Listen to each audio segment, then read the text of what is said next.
On today's episode, we share a little-known IRS provision that will allow you to access money in your 401k long before the traditional 59 and a half retirement age. We're talking about the Rule of 55. Brad shares his COVID board game of choice, and Jillian from Everyday Courage joins us to discuss what to do when all hope is lost. All that and more right after this. You're listening to Choose FI Radio. The blueprint for financial independence lives here.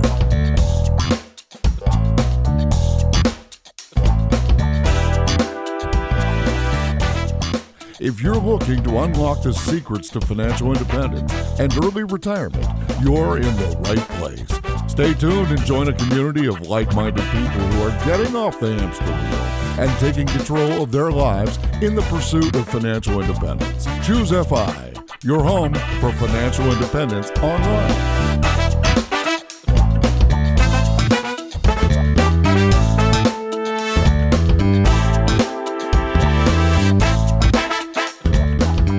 So, Brad, it's a pretty ambitious show we have teed up.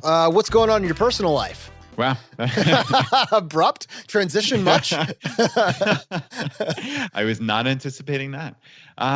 Everything's good. Everything's going really well. You know, we're kind of in the groove now. We really are. We're doing our normal day-to-day exercise. We're doing that 5 times a week as a family. And actually, so I told you how we're addicted to this new game, Dominion, right? It's this card game. You know, it's kind of a la a board game, but it actually happens to be a deck of cards. But the cool thing was I found there's an online version of it, a free online version. And we actually got my brother, who's up in Canada right now, to sign up for it. Again, it's free. It takes 5 seconds.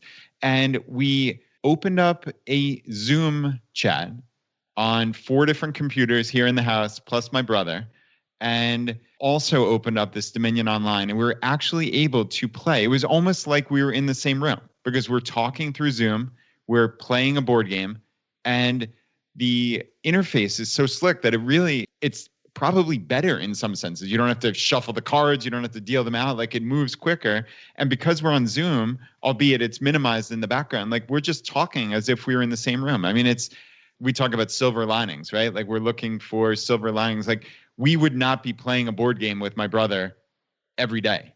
And now we are. This is now 2 days in a row we've done this, and it's super cool. I actually connected with Steven from the FI 101 team last night for a board game as well. And it's just really neat. We got to get you in on this, Jonathan. I don't know. Do you play Dominion? No, I'm up for it. Yeah, I haven't played before. I've heard good things, though.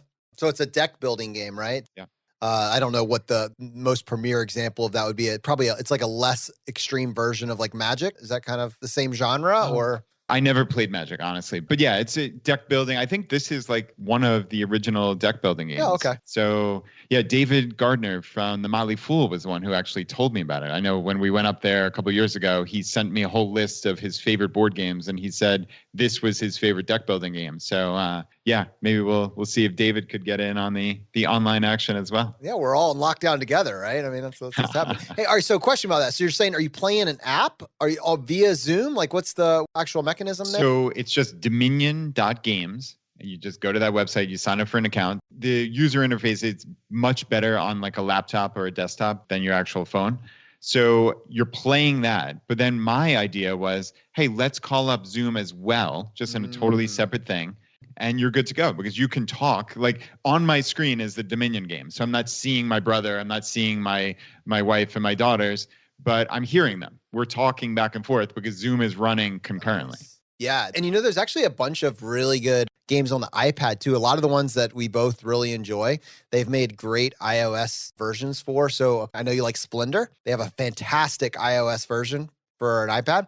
And then another one that you would love is Small World. So if you have an iPad, check out those two. And the part that I always got hung up on was, yeah, it'd be kind of cool to play it with another person, but how do you connect the two? I like that. So you have Zoom, that's just your video chat, and then you play on the iOS device from your separate locations. That could work. I'm in, man. Yeah. I'm in. Yeah, it's really cool. So Brad, is this like, Brad, should I just put this out? I bet you there are some Dominion players out there that would love to play a casual game. How can they connect with you? Do you got a handle on there? Like, what's the deal? Oh, I do. Oh, what a good idea, Jonathan. Yeah, it's really very novel here. I'm just Brad choose FI is my username. So yeah, you can just friend Brad choose FI and I'll see you come up. That would be fun. Brad is a student of game theory, so just be ready for that. No. and I'm the worst in my entire family. They have rankings, so you can see where you rank like worldwide. Wow. Albeit we've only played a handful of games, but my family likes joking with me that I'm the worst of the bunch so far. This is awesome. All right, very cool. So let's go ahead and switch gears. We have like 2 to 3 money questions in the mailbag. And then we have this really fantastic segment teed up with Jillian where we took another listener question. I think there's going to be a lot there for our audience and maybe kind of what we're going through in our personal lives. And to help us with this, we have MK here in the studio, or I guess not in the studio. You're in your social distance location. We're in ours, but together we're going to make this happen. So MK, what do you got for us this week? Hey guys, it's so great to be here. We've got some really great wins and some great stories and some great questions today. So really excited to dive into those. It's been a really interesting week here in Florida, just another week of isolation, but it was our wedding anniversary this past weekend. So Jason and I are pretty good at, cooking meals in, making a special date night in. But for our anniversary every year, we always go out to eat. Right. So that way nobody has to do dishes, nobody has to cook. And this year we were like, well, we can't go into a restaurant. So we used our stockpile of Olive Garden gift certificates because people don't know what to get us for the holidays. So we end up getting a lot of Darden or Olive Garden gift certificates. And Olive Garden has this thing where if you buy one entree, you get one for free. So we are now continuing to enjoy our anniversary meal throughout the week at a great price, and we were able to stay socially distanced. We're still able to support, the people who were cooking the food and waiting on us and all those things. So that was really great. And we have delicious food that I didn't have to cook or clean up from. This episode brought to you by Olive Garden. During COVID, we make your meals go farther. Happy anniversary, by the way. Thank you. Thank you. Yeah, it was a great weekend, but I'm really excited to share some of the other exciting things that have been going on from our community. So Ryan wrote in and he said that he is officially debt-free. Wow. He posted this great photo that shows 0. 0 is the number. So he said about 6 months ago, a friend introduced me to ChooseFi and the rabbit hole of information that came with it. I decided to push myself to get my finances in order. I can happily say that after busting my butt for the past couple months, I am now debt-free. $15K of student loans and $5K of credit card debt is now gone. During these uncertain economic times, I can go forward with added confidence. Thank you all for the inspiration along the way. That's incredible. I mean, Brad, he's freed up hundreds of dollars a month in cash flow right there. That's amazing. Yeah, seriously. I mean, to pay off $20K of debt in just the last couple months, if I'm reading this right. I mean, Ryan, that's remarkable. Congratulations. And now it's like, what comes next? The future has become filled with nothing but opportunity. And honestly, Brad, I mean, let's get real for a second here. How many people in this community are going to reach financial independence over the next 10 years? How many thousands and thousands of families are going to get to the point where working is optional within the next 10 years? And yeah, 2020 probably punched a lot of people in the face, right? It set you back a little bit, but still, the fact that you're on this path, the fact that you're taking action, I mean, at its core, the mechanics, thousands and thousands of people are going to reach financial independence. And I hope they share with us when they do. It's a real privilege to be on this journey with them. And speaking of people reaching FI or even just retirement, I mean, you want to be financially independent by the time you're retired. We had a question come in from Nick. He called in with a question about the rule of 55. Hi, Brad and Jonathan. My name is Nick from Westchester, Pennsylvania. I am not too far from Philadelphia. The reason for my call today is I was hoping that you guys would do a piece about the rule of 55 as it pertains to 401k plans. The bulk of my retirement savings is in my 401k, and unfortunately that's not accessible until 59 and a half. And I've heard many great strategies such as the backdoor Roth and whatnot on your shows before, but I've never heard talked about this rule of 55. So I was hoping that you guys could maybe talk about that because it'd be possibly a really good option for those of us who can't do a backdoor Roth. And anytime I go to look up information on it, it just seems to be kind of vague, contradictory. I was hoping that you guys could kind of spotlight the rule of 55, maybe explain it and break it down. And thank you for everything that you do. Now, Brad, I believe we have talked about the rule of 55 two times over the last 3 years or so. And I believe it was originally highlighted to us by the Alley Will Provide and the Alley Will Provide episode. I think that's episode 41, just from memory.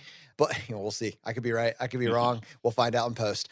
But it was also Deanna. She's writing now at Recovering Women Wealth. She also was planning on using this strategy as well. Now, Brad, I believe there's some nuance here, which we can hop into. But first and foremost, is there such a thing as the rule of 55? There is indeed. Yeah, this is an IRS provision that allows you to withdraw funds from either your 401k or your 403b without a penalty at 55. So I think that's always the key, right? We always hear that 59 and a half, right? That's when you can access funds in these retirement vehicles without a penalty.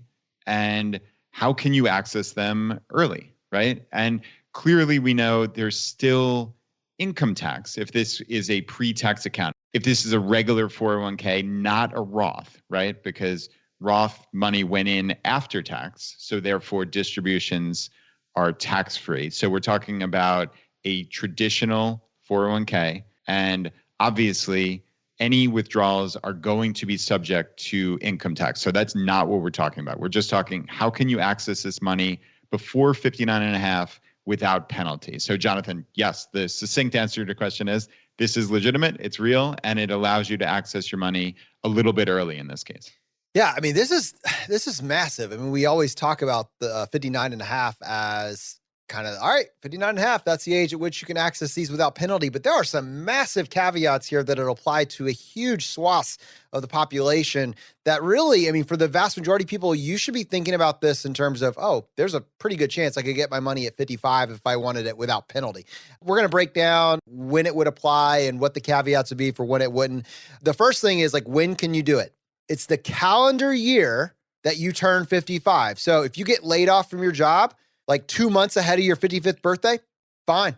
That's fine. You can still access your money without penalty. And in speaking of the context, you could leave your job, you could be fired, you could be laid off, whatever. The rule of 55 still applies to you. And the rule of 55 for public employees, so public safety workers, firefighters, air traffic controllers, police officers, it actually becomes the rule of 50. 50 years old, that's your new number. So who does this apply to? Lots of people.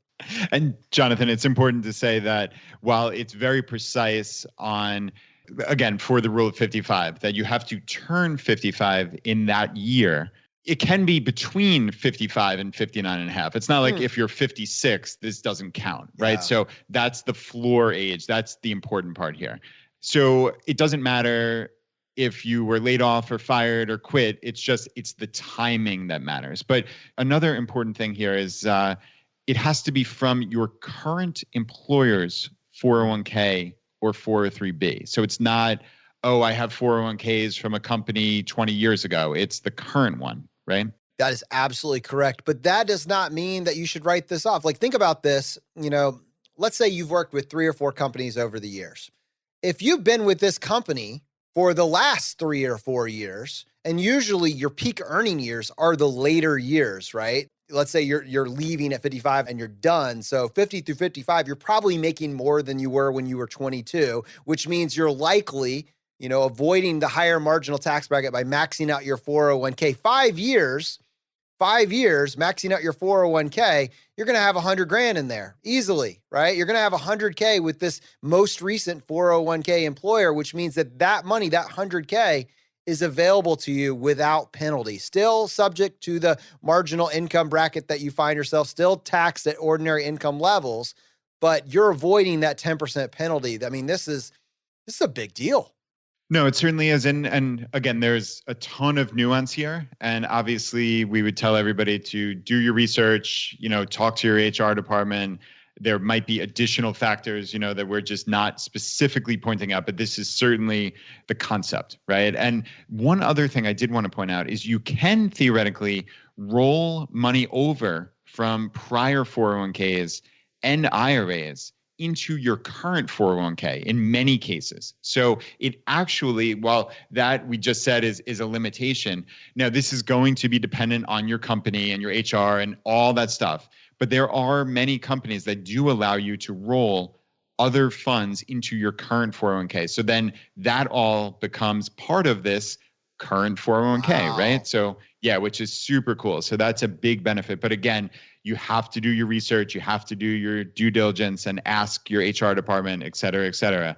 But keep in mind that that is a possibility. Wow. So you could take 40 years of retirement income that you've had at prior employer. You could find, you'd want to, if your primary goal is targeting this rule of 55, your final employer that you'd be targeting would be an employer that accepts a rollover from your prior retirement accounts, right? That would be one thing you would be wanting to ask when the HR department asks you if you have any final questions. Well, actually, yes. Do you accept rollovers from prior retirement accounts? You'd want to know that because that is a massive benefit for individuals interested in the rule of 55.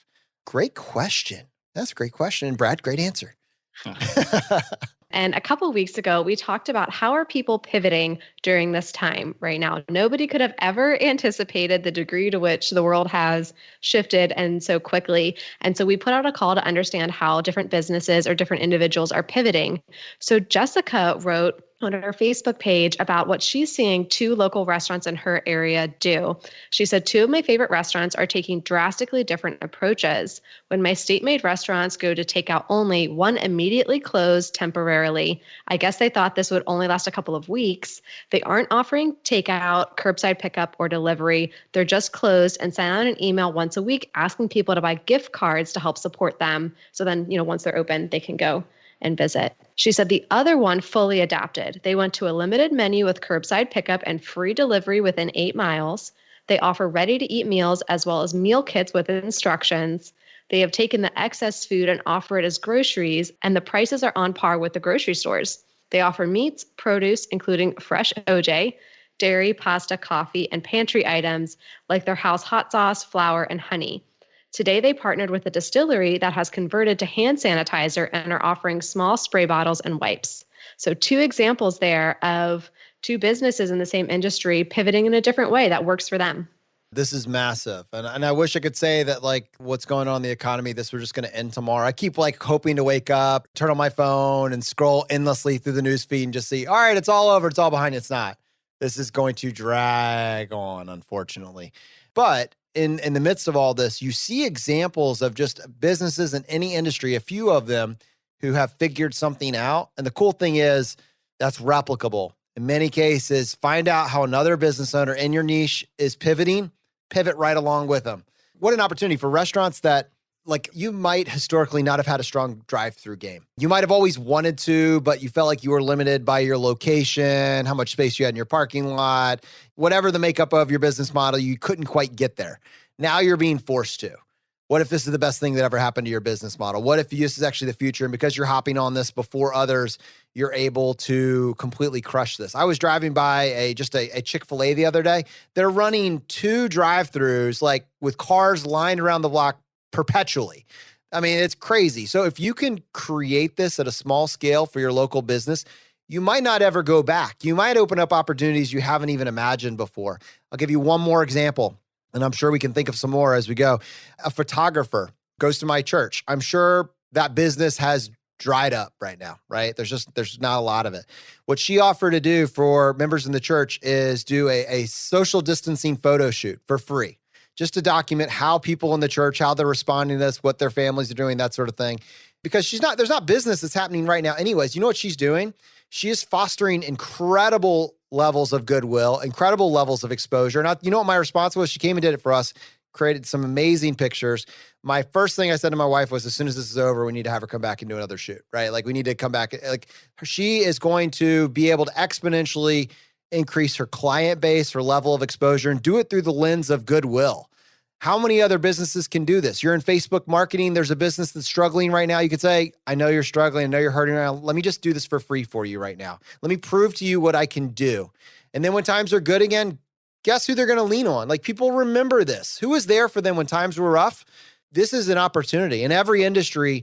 Let's say you can't convert the dollars right now. You can't convert the business model. Is there a way that you can increase your network and you can take advantage of this opportunity to pivot in one shape or another?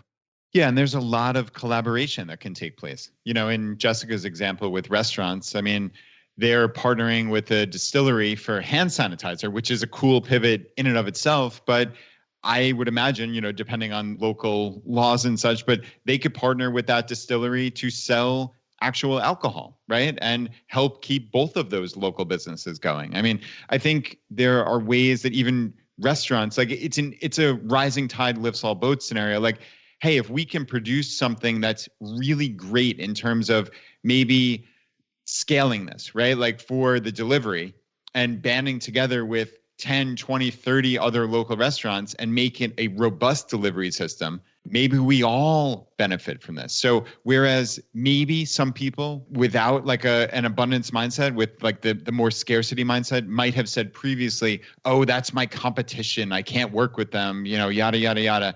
These are people who are going to help you go. These are people who are going to help you keep going at this point. And I think that abundance mindset of how can we all work together so we can all succeed and all make it through this and not have 50% vacancy in restaurants in our local area, right? Like we just need to get through this. And Jonathan, to your point, like people are thinking differently. I know I've talked a couple times about these amazing Zoom CrossFit classes that our local gym is doing. And I mean, my family, this is the single best thing we are doing in this quarantine. It is without hyperbole, we love it.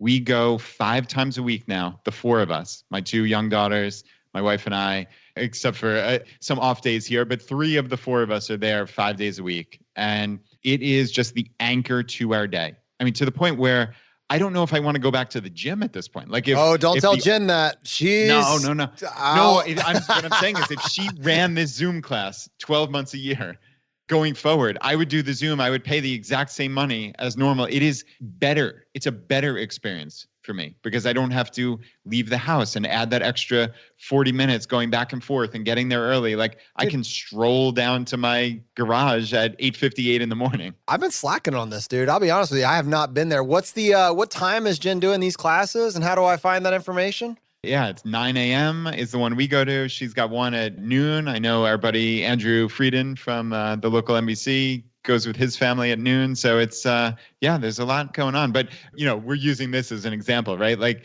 everybody can think a little bit differently. Like the beautiful thing for gym owners and maybe people giving lessons, like instead of it being one-to-one and it being limited by your time, right? Like maybe you can have a class of 100 people as opposed to just 10. Like our CrossFit gym is limited by space, but when it's one class over the internet, the instruction is the same, but it doesn't matter to me if there are 10 people there or 10,000. I'm getting the same benefit from it. So business owners might actually be able to scale in a way that they never thought possible, that they had a limiting belief behind, oh, I need to give this type of personal interaction or whatever. Like I'm getting the same personal interaction from Jen, the CrossFit owner, again, whether there's 10,000 people or 10. Love it. I love it. To highlight what this looks like, what would you do? Let's use Jen's gym just as an example for this. Like, all right, there's the idea and then there's the execution, right? Like for instance, if you do this half-hearted attempt at Zoom, and you don't market it, you don't make sure that it's a great experience. It's just kind of like it's here, it'll work until we get back to the gym, but you don't really put a lot of energy into it. The people that show up for it have this lackluster experience and then they don't come back. There's an attrition rate and they don't come back. In this example, what do you think makes it so compelling? Is Jen doing anything particular that makes it like a better than physical presence experience? Because that's entirely what CrossFit is predicated on, is that camaraderie aspect, right? Yeah, no, you're right. And, I guess this might contradict my prior statement of like the up to 10,000. I was thinking more in terms of, just businesses generally. But to answer your question specifically, in my opinion, this is the exact same experience as being in the gym without having to drive to and from. She treats it extraordinarily seriously. This is not like a throwaway, like, oh, guys, I wish we were in the gym. We could do such a better job. No, it's serious. Jonathan, it's the exact same cadence that you would recognize, which is, she explains the workout at the beginning. We go through a robust intro and, we're doing our stretching and our warm up and all this stuff for 20 solid minutes. It's not a throwaway. It's not, oh, this is a, workout that I wish we could do something better. This is legit. And then we do our full normal 20-minute plus workout. And like I said, this is substantially similar, if not identical, to being in the gym. And it's because of that level of seriousness. Well, let's talk about identical. So I'm just looking at obstacles. We're using this case study. So CrossFit has some pretty specific equipment. It has barbells. They have row machines. There's some expensive equipment that comes along with the CrossFit gym that's available for the members. How do they scale that? What are you doing? Like, what does that look like for you guys? Yeah. So I guess let's talk generally about this gym. On their app, which, you sign into and you see what's going on that day at the gym, there's normally one workout because normally you're in the gym with all that equipment, right? So now when you log in, there are actually 3 workouts. So they've augmented the offering to understand that people are in different scenarios. So there's the full equipment version that if you happen to have a full tricked out gym, you have that, like Jonathan, as he's smiling widely. There's a minimal equipment.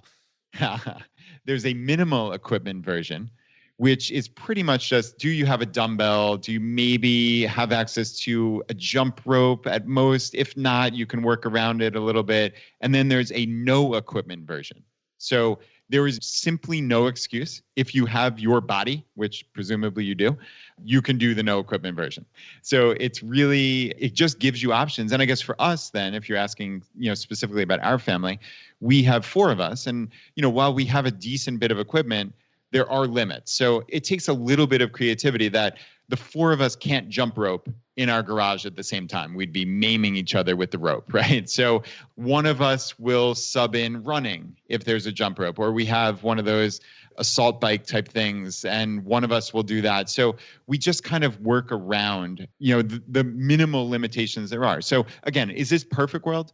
No, it's not. But man, the benefits, the upside of being there for exactly 1 hour instead of it being an hour and 45 by the time you drive to and from, and the benefits of having my daughters there far, far outweighs the negative of, okay, we've got to be a little creative. Okay, we can't use the barbell in a perfect world, and I don't have my rowing machine at the gym, but I'll take it. I mean, for me, this is a net positive.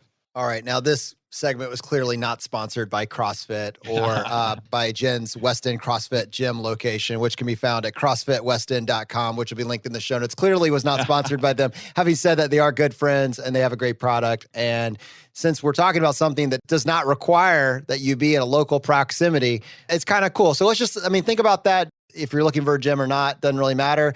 Do you have a business? Do you need to pivot your business?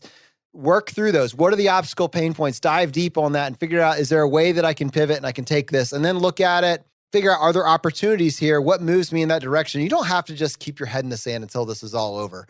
You can figure out how to build something out of this disaster that we've all been handed. And I think that'll be a much more fulfilling way to tackle the problem. All right, everyone. So next, we are going to be playing a segment that we recorded with Jillian from Everyday Courage. Everyday Courage is the second podcast in the Choosify family of podcasts. This was recorded back in early March before the social distancing and lockdown came into place here in the United States. And as I was compiling the segment to insert into this episode, I was reminded of what a crazy week it was in the Mendoza household. I mean, it was, as we will describe in the segment, it was a hot mess. Some of those details will come through. I want to assure you that, I just want to let you know that that is not something that we are currently dealing with. And thankfully, the Mendoza household has recovered. But in this segment, we actually tackle a listener question dealing with a state, a lack of agency, a lack of control, a sense of hopelessness. Does it even matter? Will it make a difference? And Jillian had some wonderful insight. So I can't wait to share that insight with you. And hopefully it will add value to your life and maybe even resonate with you more in light of coronavirus and uncertainty in the economy. So we're going to hop right into it. But before we do, we'll be right back. All right, everyone, from Montana to our humble little studio here in Richmond, Virginia, we have Jillian, who is the host of the Everyday Courage podcast, back with us. And we wanted to bring her back in because as you're really starting to roll out and record this week, seasons 3 and seasons 4, literally thousands and thousands of people have made the choice to join you on this journey. And we just kind of wanted to recap what you're seeing and what's really resonating with the audience that's subscribed and is passionate about everyday courage. Yeah, it was really fun because just before I came here, I was at the economy conference. So I got to meet a lot of the podcast listeners like in person and just get that reaction of like what they're enjoying, what they like. And apparently people just really like to hear how I'm a mess. Like that's, they love that real life example of that things are not going as planned most of the time. But I think that's for all of us, right? That's the important part here is, I know I think about this and I talk about this with my wife, Laura. Like, I try to explain here on the podcast, both things that are going well in my life, but things that are clearly going poorly. And, if you saw me on my worst day when I'm just a jerk to everybody, like that is a far cry from the person I want to be. But at least now I have that space where I'm cognizant of it and I'm trying to get better. I think to me, that striving for just being a little bit better is so important. Yeah, I think it's both sides of it. I say you don't have to be perfect to make progress. And sometimes it feels like the people who are making progress are just perfect people. They must have like amazing families and amazing mental health and amazing physical health, and they're the smartest and they're naturally achieving. So of course they're making progress. But the reality is like ordinary people with our messiness and like our average lives can still make progress. And the tough reality is that on the flip side, if you're going to step outside your comfort zone, which is where all growth happens, you are going to be uncomfortable and you're going to be out of your depth. You're out of your skill set. If you're going to be making progress, like you are going to fail even more because it's messier out there in the land of growth. We're all a hot mess. We don't have it together. I think sometimes on our show and on many shows, that doesn't always come through. What you get is the social media, the Pinterest perfect lifestyle, all the window dressings of we've got this. You highlight your wins and you marginalize or minimize your failures, your setbacks. And I think for someone that's kind of been in a drift state and has maybe written off a decade or more of their life, and they're finding this idea of financial independence, it can be kind of scary. And I saw a comment on one of our latest episodes, 168R, prioritize your priorities. And Jay said this. He said, I've been listening without commenting for 4 months now. I've gotten through half of the episodes, skipping around to find something inspiring. I've been determined to listen all the way through before giving up, but I feel like it's time to give up. I've got to say, this has been the most difficult 4 months. I start every episode by telling myself, today is the day I get action items to turn my loser life around. Then I finish every episode wondering why I don't get the excitement and why I don't believe that this is possible. What's wrong with me? I literally finish every episode depressed and upset at the guests, the host, and most of the commenters. I'm starting late to financial literacy. I'm in debt up to my eyeballs. I don't see how any of the topics covered in the hundreds of episodes I've listened to can help someone who's as far behind as I am.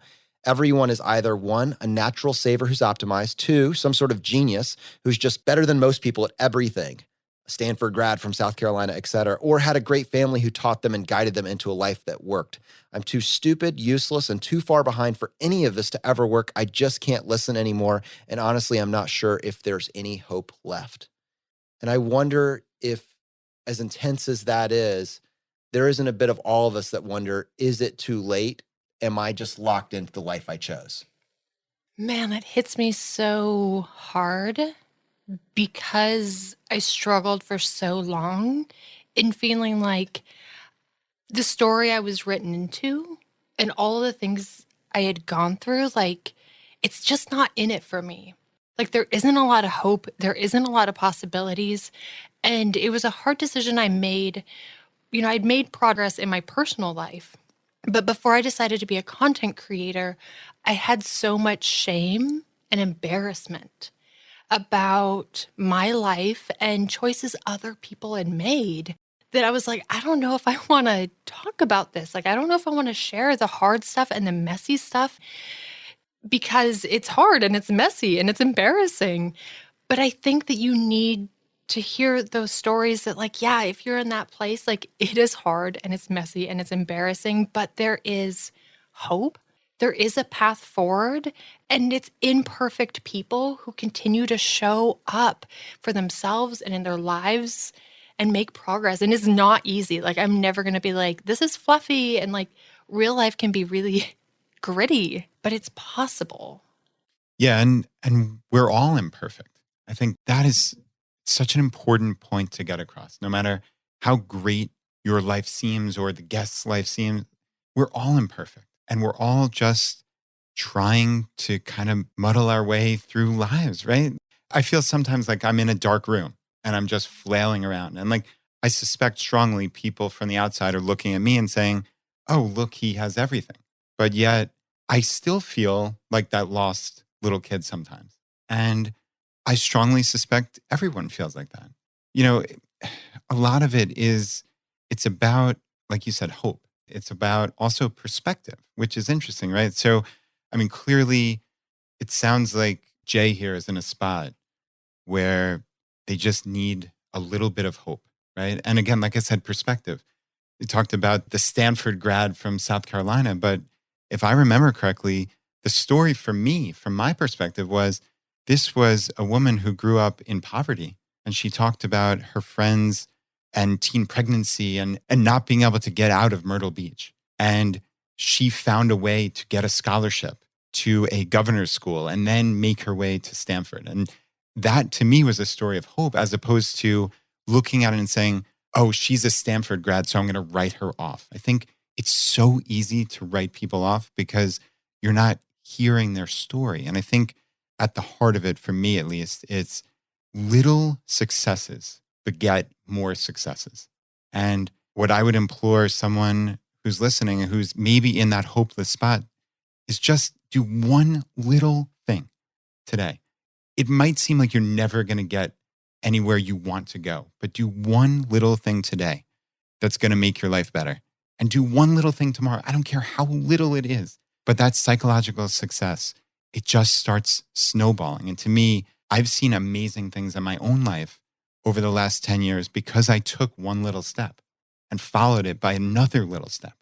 Let's pretend for a second, Jillian, that this comment had to come just in your inbox, that someone had reached out to you directly or personally, in person. Like, this is someone that's in your world and they're coming to you and they're saying, I'm inspired by the action I see you taking and this community taking, but I feel left behind and I don't know how to get started. I don't know if it'll make a difference at this point.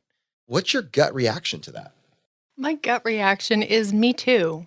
Me too. I think there's this false notion that if you're making progress and if you're being successful, then everything's smooth and it's going well and it's just win after win. And you hear these stories and it's like they're just winning. Like, even if it started hard and even if it started bad, like, man, every step of the way, now they're crushing it.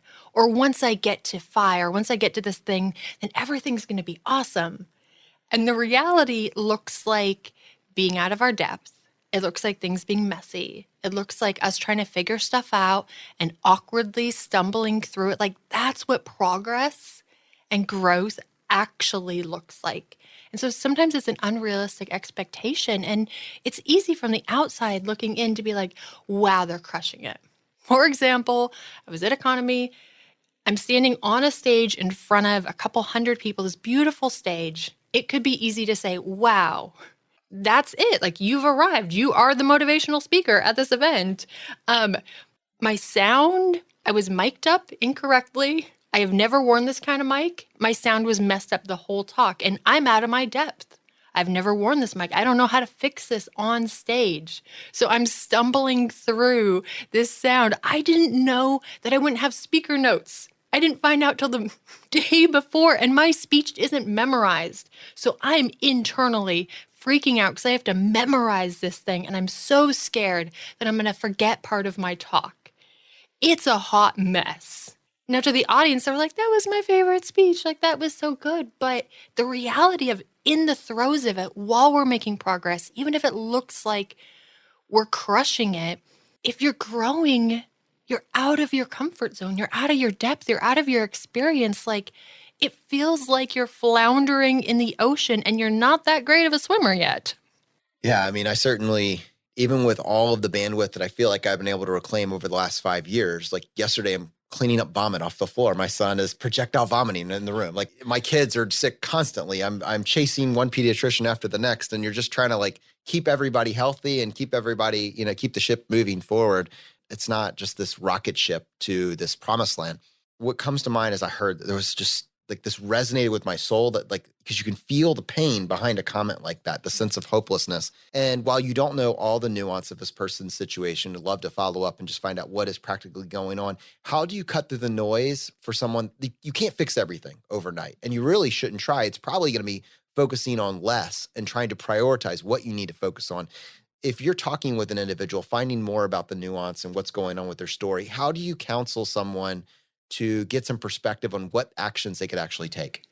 I think in this situation, and we always start with something that is going to be really high leverage, but it's not super difficult. So maybe it's budgeting. Budgeting can be a really high level tool, a really useful tool, but it's not overly complicated. And you have to get away from like the success and failure mindset. Like I'm either crushing it or I'm failing at it. We focus on learning and growing. Even when I'm working with people on budgeting, I'm like, we're just going to be curious about this. There's no right way. There's no wrong way. We're going to test some things out. We're going to see how it goes. It might go well. It might not. That doesn't actually matter, because then we're going to try something else. We're going to test and scale and pivot and be curious and keep showing up without that judgment of I'm mastering it or I'm failing at it. You're never one or the other it. Yeah. And so I agree with you. I think in this case, through the lens of what we're talking about, let's just find out where we are without judgment. Where are we? Because this is a financial podcast. In many cases, people are listening to this for help with their finances, but they're afraid to actually look at their finances, right? They want the result, but they're afraid to actually assess where they are now. And so someone then, they have the courage. They're inspired. They do assess, and it's bad. It's cash flow negative. It's really dark. Now what? I think that is something to celebrate, though. Like if you know where you're at, you've already taken the first step. Like most things in life worth doing are going to take a long time. And you have to have that perspective. This is going to take a long time, but I did the first step. Like check it off the list, celebrate that. That is your first victory. Now what's that next high leverage thing that you could do? Maybe it's just knowing where your money's going is a fantastic start. So we're going to figure out where that lands. Or knowing what all of your debt is by interest rate. Maybe you sit down and it's very dysregulating and this is really hard for you, but just set a timer for 45 minutes and be like, I'm going to work on this for 45 minutes and I'll get as far as I get. But Jillian, I guess my question is, how do you compel people to take action, to even take that first step? Let's go back to this comment here from Jay. They've listened to, sounds like dozens upon dozens of episodes. And for many people, they hear a podcast like ours and they're emboldened to take action. But it sounds like this made the spiral worse in some level, that there's this feeling of hopelessness. How would you tell someone like that, or how would you get them to want to take action moving forward? I don't think you can help someone want to take action. It's like if we've ever had that person in our life where we're like, you really need to do this. And they're like, I don't want to. It's not going to happen. But I think we can take away the overwhelm if they do want to take action. And if people aren't sure, I start with the outcome. What would success look like for you in a year? Where would you be with your money? Do you have a financial plan maybe? Do you know what you're spending? Do you know how much you're earning? Do you have an emergency fund? Do you have a debt payoff strategy? Like what would feel really amazing by this time next year? Because then we can kind of map and reverse engineer what's the first smallest step. Usually people get stuck because they're overwhelmed. Kind of I've got to go big or go home. I got to figure out, they're listening to these great stories in your podcast, but those people are 1,000 steps ahead of them. But what's the first thing that you need to do? And in the test and scale, I look at things that take between 1 to 4 hours. What could you finish between 1 to 4 hours? But if you have a lot of stress around this, if you have a lot of shame, 30 minutes. Girl, you just got to sit in that for 30 minutes. Do the hard dysregulating thing 3 times a week for 30 minutes. It's like your workout. Your workout, building up that confidence and that stamina to engage with something that freaks you out. And you know what I hear, like if you think about your life, and it varies, but if you think about your quality of life, your excitement at the life you currently live is somewhere between like a 1 and a 10. 1 is bad. 1 is a really, really dark place. And 10 is probably fueled by chemicals. Somewhere in between is where most of us live at varying points in our life. And I love this episode that you did in the first season of Everyday Courage, where you basically talked about The danger is when you're at a 6, right? So for this individual, if you're trying to reframe all the stuff that's weighing down on this person, they're clearly not at a 6, and highlight for this individual why there might be an advantage for them. There's an enormous advantage because if things are at that 1 or 2, like if they're really bad, guess what? It can't get much worse. Whatever you do to take action, it's not going to make it much worse. There's very little downside because you're at the bottom. That's what makes it tough with a 6 is that if you switched jobs, if you switched relationships, if you moved, it might get worse. In the attempt to make it a tiny bit better, you could make it a lot worse. But if you're at the bottom, like, you got no place to go but up. And you have that pain to fuel you.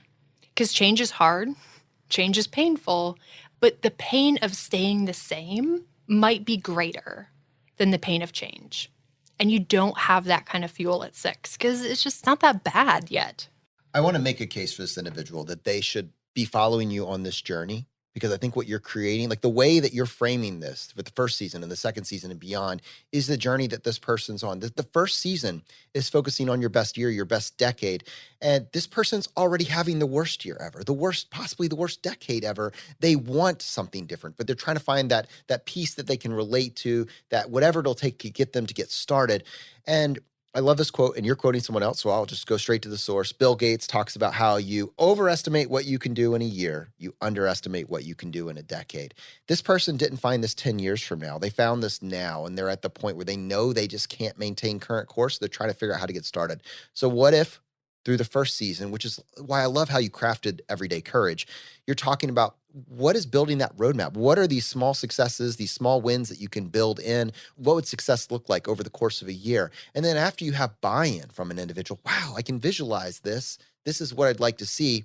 Season 2, talking about getting better with money. So help, our audience and this individual in particular, I guess, think through where you would hope those first 2 seasons would carry them and what the content that you want to create over the coming seasons to really have them be able to look back 6 or 12 months from now and be able to say, I'm in a better place. I'm not at a 10. I'm in a better place. I really wanted to put the seasons together. I put a lot of effort into thinking about all of the elements, kind of like a recipe. Get all the ingredients there that you're going to need to make a little bit of progress. So finding the stories, finding the tools, finding the perspectives that are going to, it might not take you from like 0 to 4 in a month, but these are the tools that if you start implementing in a year, things will be better. Things will be different, whether it's in the clarity of your vision, which is why I kicked that off with the new year, because that's where our motivation comes from. That's where our inspiration comes from. Our desire to do hard things is from our clarity of vision. And then Good with Money was like, here are the basic tools. In the simplest of terms, here's the basic things that you need to get started so that we can focus on all these other areas of personal development. And then season 3 and 4, we're really diving even deeper into, I'm trying to go deeper in the hard stuff and funnier in the hot mess stuff because it's both. Both things are true at the exact same moment. There are some areas that we can feel like we're crushing it, but it's not across the board. I think the podcast, it's personal development for ordinary people, for imperfect people who have real lives, who still want to make progress. They want to be a little bit courageous. Like it's everyday courage. It's not heroic courage. We're not going to be jumping out of planes, but we're just going to like have a hard conversation or set a boundary or say a goal out loud, like those little things that really move the needle forward. If you're like, I know I'm not like super motivational speaker kind of, that's not me. I'm just a person really trying my best. Yeah, me too. Like we all are. We're just trying our best to make progress on the way to what we think we want and after. Every time we're growing, it's going to be messy and ridiculous. And just yesterday in recording the podcast, I was outside your house and your wife was like, oh, what are you doing over there? Because we were digging through the garbage, trying to find the notes that we lost. for the first few interviews. Like, yeah, this is how it looks. My super glamorous life often looks like digging through a trash can looking for things I've lost. And that's okay. Like, that's what success looks like. Yeah, because it's a successful life with the focus on life, right? Jonathan talked before about the messy, in this case, reality of his son getting sick. And we had to cancel a couple hours of recording, but that's life. And the beautiful part about this journey that we're on is we've prioritized our lives. So it was a no-brainer. Oh, we'll just push it back till tomorrow or the day after. We'll figure it out. But we focus on our lives first. And I think there's really something there. And it is messy sometimes. It's messy for all of us. And I think that's so important that everyone hears that. It is messy for all of us. And you can make progress. Like, we can produce 2 seasons of a podcast, digging through trash cans. And I heard, it was so funny because I was recording and I heard the shower go on and I heard it go off. And I heard the shower go on and I heard the go off. And my mom brain was like, I know the sound of the shower cadence. This is the sound of, we need to rinse this off because wipes won't do. Like, I didn't know the particulars, but I have been we just need to rinse these people off because there are not enough baby wipes to deal with this. And so it's not, if you feel like, wow, but it's like hard for me and it's messy and I'm failing on this progress. Like Jay feels like, yeah, us too. You might arrive, though, at the place you want to be, whether it's financially independent or as entrepreneurs or creatives. Like, you might get there, but welcome to the hot mess on the way.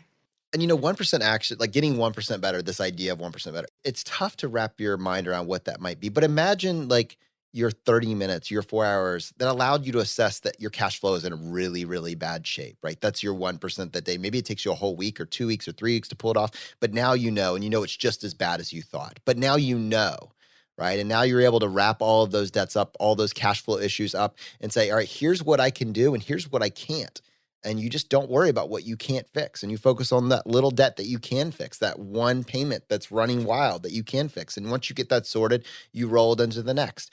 As you're able to, you start to, again, you're 1% this week. Now you start setting just a little bit of money aside. Like, you've always been paycheck to paycheck and just barely been able to afford the credit card payments. But now you start focusing on what would it look like just to get $1,000 set aside. And you have that $1,000 set aside because maybe you sell something that you hadn't considered selling before. You don't purchase something that normally you would have just purchased. You cancel a couple subscriptions, whatever it may be. You figure out how to get that $1,000 set aside. And then from there, you figure out what's that next little bit look like. And over a course of a year, maybe you get some of it's not happening fast, but the greatest gains are always delayed. So maybe over the course of the year, you're able to clean up a few of those recurring payments. Maybe you notice that some of the collection calls actually start slowing down and you're not bringing on new debt. You're just focusing on cleaning up the past. And that first year, maybe it just looks like unwinding a lot of these really brutal APR payments that you've been making on these things. The first year is just cleaning up really bad loan payments and loan situations. But then in year 2, maybe you're out of the disaster zone and now you're focusing on actually building a little bit of margin. And maybe for the first time, you're able to get like your investment account for the first time or take advantage of an employer 401k match. And these things aren't all happening by themselves. If you can just get a little momentum steamrolled into the next bit, maybe that's on the spend less side, the clean up the debt side. Maybe on the other side, you take encouragement and you realize that there's no upward mobility in your current job.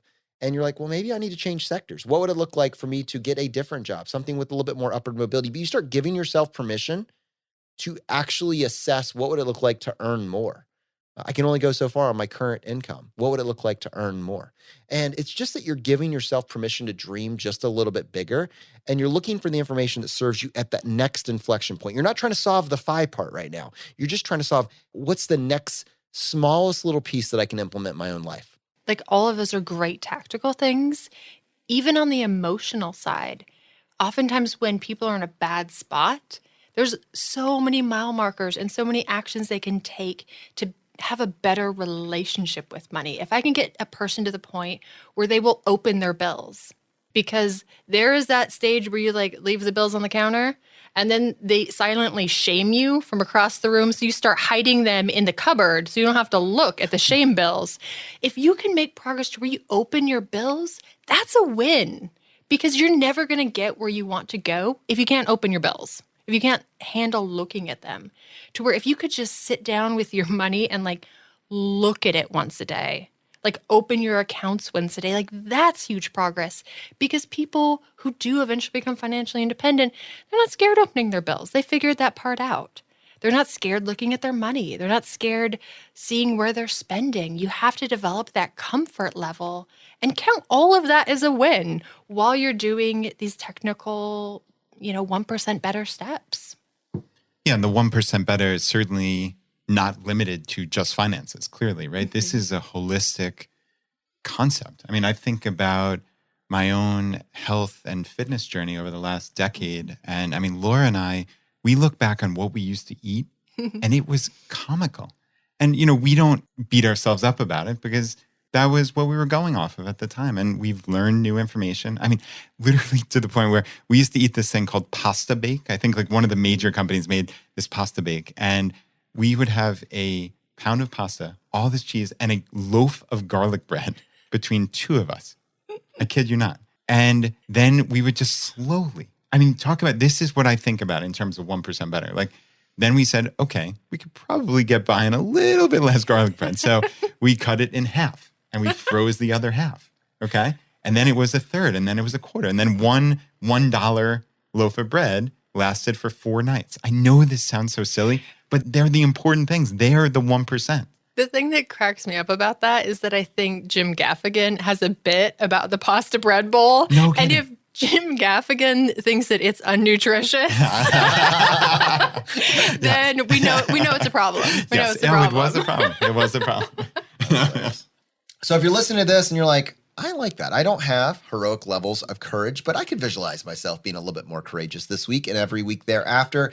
You're listening to a podcast right now. So just on your podcast player of choice, go search for Everyday Courage and subscribe. And if you want access to the full season ahead of time, along with the workbook that Jillian has created to help you take these ideas and move them out of ideas and into action on paper, you can go to choosify.com/courage, and that free workbook is available for you. So Jillian, thank you so much for joining us on the podcast today. Man, thanks so much for having me.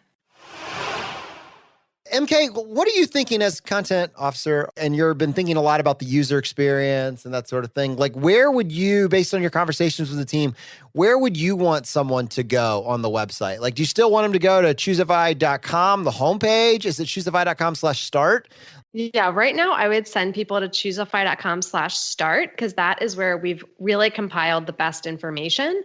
Choosify.com still has that information, but I find that if I was just looking for something quickly, or if I'm a listener and I want to send a friend or a colleague or a family member that I know maybe needs some help getting started, choosify.com/start is where I would definitely go, because that gives you information on financial resilience that we've been talking about. It's going to give you information on our different channels, our different shows, all the different ways that people can learn these concepts from us, whether they like to read or listen or both. Awesome. All right. So yeah, today we covered Rule of 55. We dove into some pretty heavy concepts, but if you're just getting started and you want to maximize your value at Choosify, just go to choosify.com/start. All right, my friends, we'll see you next time as we continue to go down the road less traveled.